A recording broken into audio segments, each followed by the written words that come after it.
Hello, my name is Carla Hartley.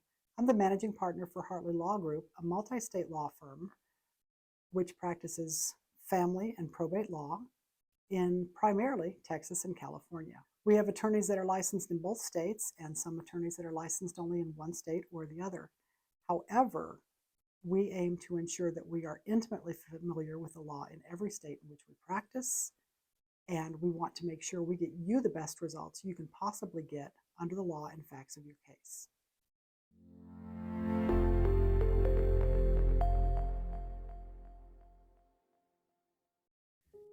Today, I'm going to be discussing various types of adoption. You can organize adoption in various ways. Many of them are overlapping, so let's get started. One of the first ways to organize is geographically. This is basically discussing the location of the child and the adoptive parents. We're going to discuss intrastate, interstate, and international adoption in a later segment. Another way to organize is the age of the child. Is the child an infant? Is the child of an intermediate age, which is neither infant nor adult? Is the child consenting, which is not the age of consent for voting, becoming an adult, but is the age at which various states say a child can consent to an adoption? Then there are adult adoptions. Obviously, the child is an adult. We also organize by origin of the child's availability, whether the child is coming from foster care, from a surrender, marriage to one of the child's parents. These are various ways that the child becomes available for adoption. Then we organize by relationship of the child to the adoptive parents. Is this an independent adoption, relative or non-relative, or a step-parent adoption? All of these factors tend to overlap, as I said before.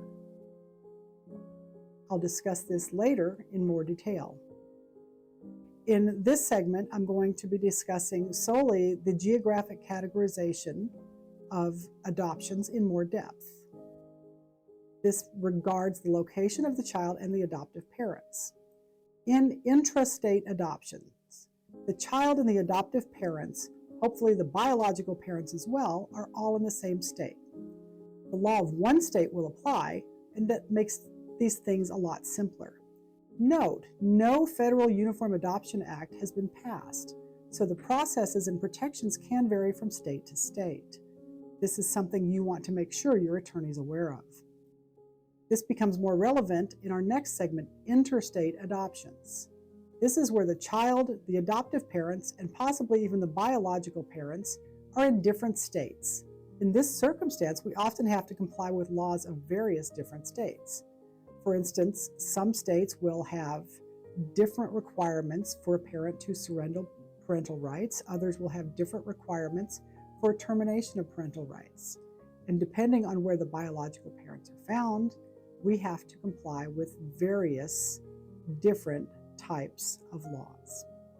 This also depends on where the child is found. The key here is to make sure you're avoiding any opportunity for an appeal that could disrupt your child's life once the child is placed with you. The third type is international adoption, which should also involve international readoption.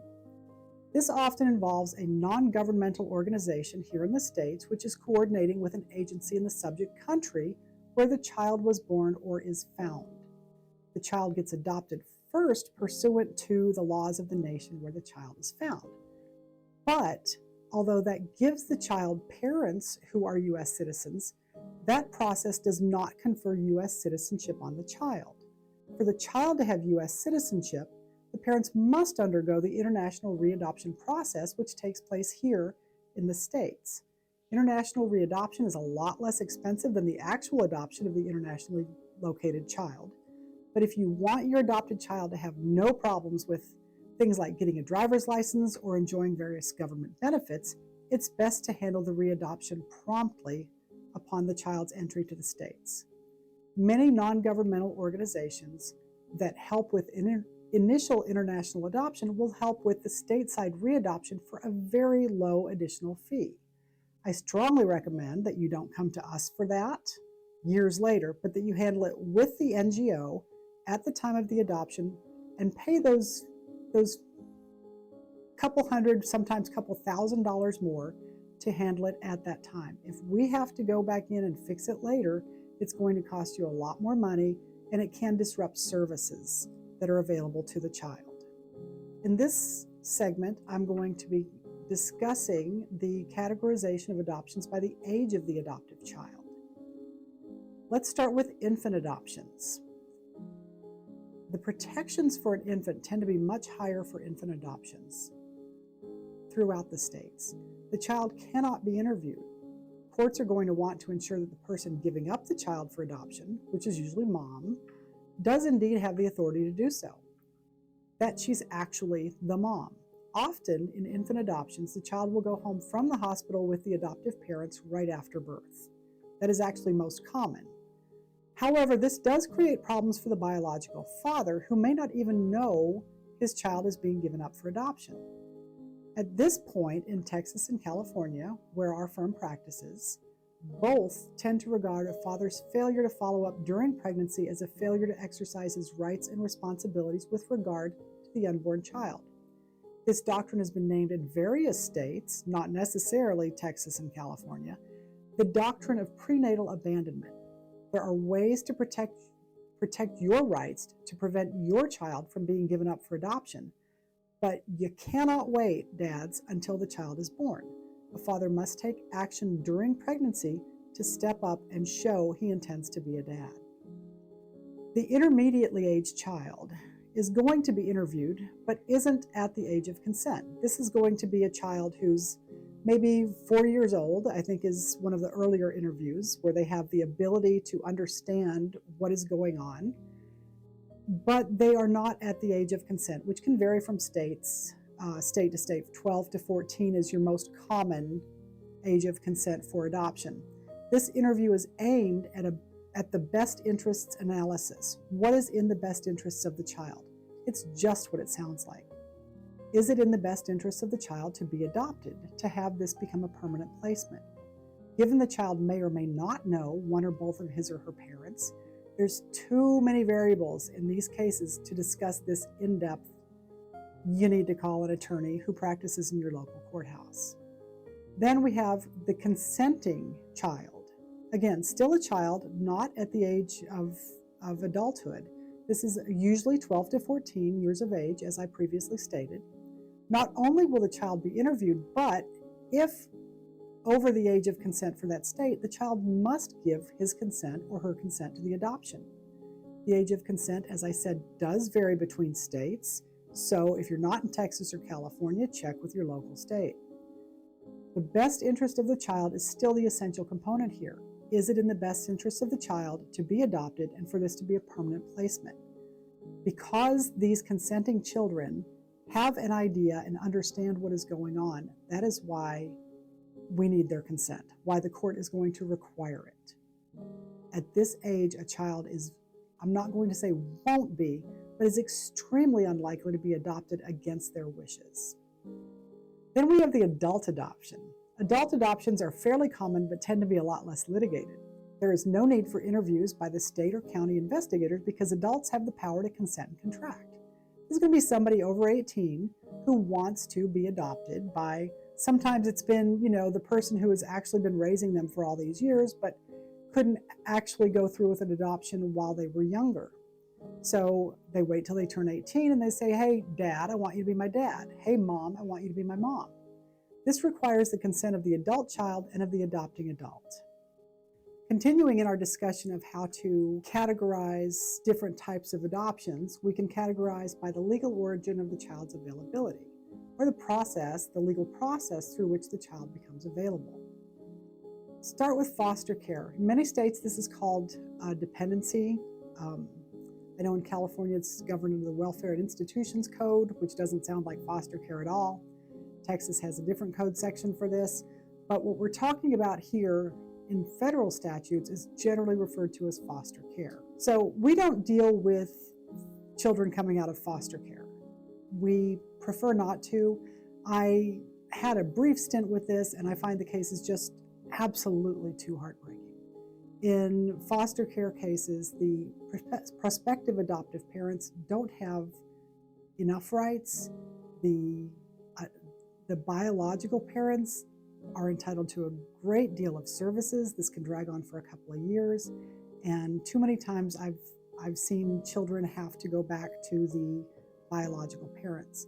And the heartbreak in this is not that the biological parents recover and can help their children, but if it has been mental illness or addiction which has caused the children to be placed with the foster parents in the first place, a lot of times we see these biological parents get well just long enough to get their children back. And then they've got them back somewhere between 2 weeks and 3 months.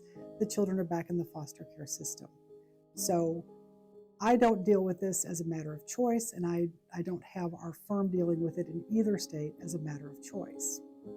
I do welcome you to be involved with this. These children do need foster parents. Most of your local churches, a lot of your Catholic charities will be in some way involved with this. The next one we have is surrender to an agency. So this is where the child is surrendered to an agency, often to a governmentally scrutinized, non-governmental organization. Again, this is something that we don't deal with, not because this is heartbreaking. The surrender to an agency, where we have a non-governmental organization like Catholic Charities as the agency, they generally have their own system put together. They have their own lawyers, they have their relationships with their own qualified social workers. There's just not a lot of room for us to get involved in that. And frankly, there are enough children that need adoption that we don't feel that we need to try to intervene in this. So when you have a private attorney trying to get involved to help you adopt a child from one of these non-governmental agencies, you're going to pay a lot more money than you would if you just went to somebody they recommend and have been using for years. So again, we're not dealing with that. If you are interested in adopting a child from a non-governmental organization, I invite you to reach out to them and see what they have available. Often there's a waiting list, but that is one way to get a child. It's a lot less heartbreaking than the foster care system. Then we have surrender to a person. This is often informal. Often this is going to start with just dropping the kids off with grandma and grandpa for a day or two, or a week or two, and then it becomes a month or two. So that is not necessarily a voluntary surrender, but it is a voluntary surrender. It just takes place slowly over time. It's not like walking into an agency and saying, I can't take care of this child, here you go. This is something that happens over time. This is often involved with a relative, sometimes with a close personal friend. But the surrender to a person, again, is something that happens mostly informally, mostly over time.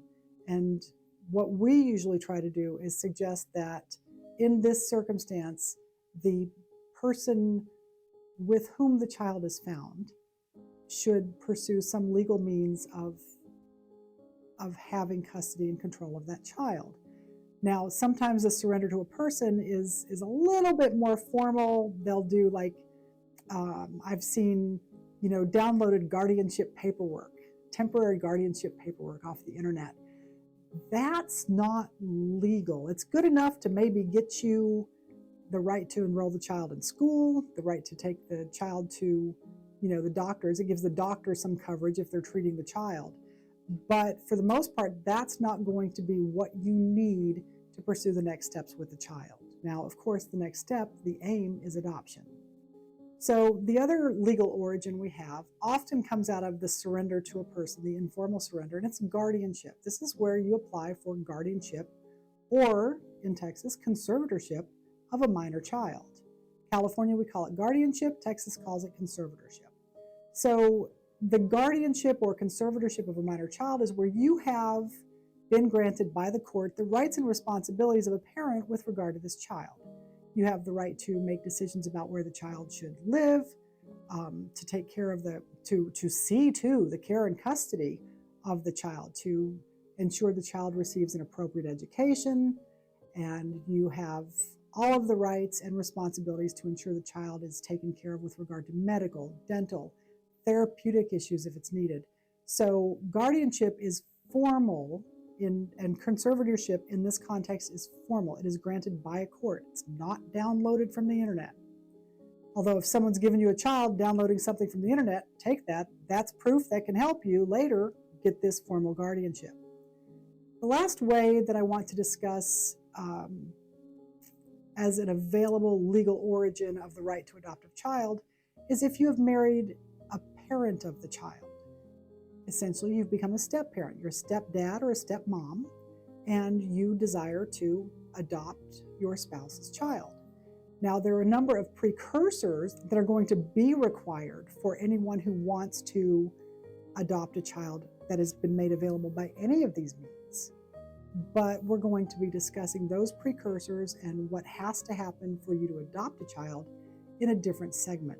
Right now, this series is simply aimed at giving you a broad overview of the different ways to categorize how children became adoptive, how you find the child, where the child's located, how you categorize the adoption, and they're all interrelated. I cannot stress that enough. The next categorization that we can use for adoptions is categorizing by the relationship of the child to the prospective adoptive parents. So, let's start with independent. An independent adoption, which will in some respects overlap with relative adoption. An independent adoption implies that there is no close blood relationship, and often no blood relationship at all. Just as often, we see beyond the second degree of consanguinity with the relationship. So, for instance, a relative adoption might be grandma and grandpa. An independent adoption would be, grandma's brother or sister, the great aunt or the great uncle. So the independent adoption will overlap with some degree of relative. The degree of relationship is what determines whether it is independent or not. The next category of relationship is if it's an actual close relative adoption. So generally, grandma and grandpa. Sometimes an aunt and uncle, not a great aunt and uncle, but an aunt and uncle. These are relative adoptions. These are people who've been in the child's life for a very long time, and the child has a relationship with these people, knows them pretty well, and often the biological parent or parents will be part of the decision to do this. Sometimes, though, we've had that informal placement, and it's all going to be adversarial. You just don't know. But the relative adoption proceeds as we've discussed. Then we have the step-parent adoption. Again, this overlaps with the legal origin. The step-parent has to be married to the parent of the child in order to be eligible for step-parent adoption. But these adoptions are very common, they're very rewarding, and what I love about a step-parent adoption is that you have a child who's got a mom or dad who's largely absent, doesn't really want to be or has not effectively been part of their child's life. That sends a really horrible message to this child. The step-parent who steps in, the stepdad or the stepmom who steps in and says, hey, I want you, that person is telling some child that they've got a parent who wants them. It's a parent by choice instead of a parent by blood, by default. And in those instances, I find step-parent, in every instance, because that's what a step-parent adoption is, I find the step-parent adoptions tremendously rewarding. I also find the relative and independent adoptions rewarding. I don't want to mislead anyone, but I think step-parent adoptions have a special place in my heart because it's a mom or a dad who's stepped into a distressed child's life and said, hey, I want you. That finishes my overview of the various types of ways we can categorize adoptions. Keep in mind, all of these cross over. You do not want an inexperienced or brand new adoption attorney. Every adoption has various hoops it has to jump through. This is just the first set of categories. You don't just start by saying, oh, I'm a relative, I want to adopt. You don't just say, oh, I found a kid, I want to adopt. It's going to go through everything. How you found the kid, where the child is located, the relationship or lack of relationship to the child, the legal origin. All of this changes the character of the case that you're going to have to pursue and the criteria you're going to have to jump through in order to have this child become your child. Again, I hope this has been helpful. My name is Carla Hartley. I'm the managing partner for Hartley Law Group, which is a multi-state law firm practicing family and probate law in Texas and California.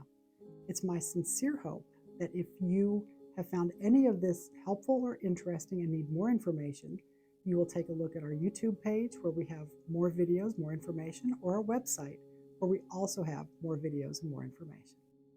Thank you.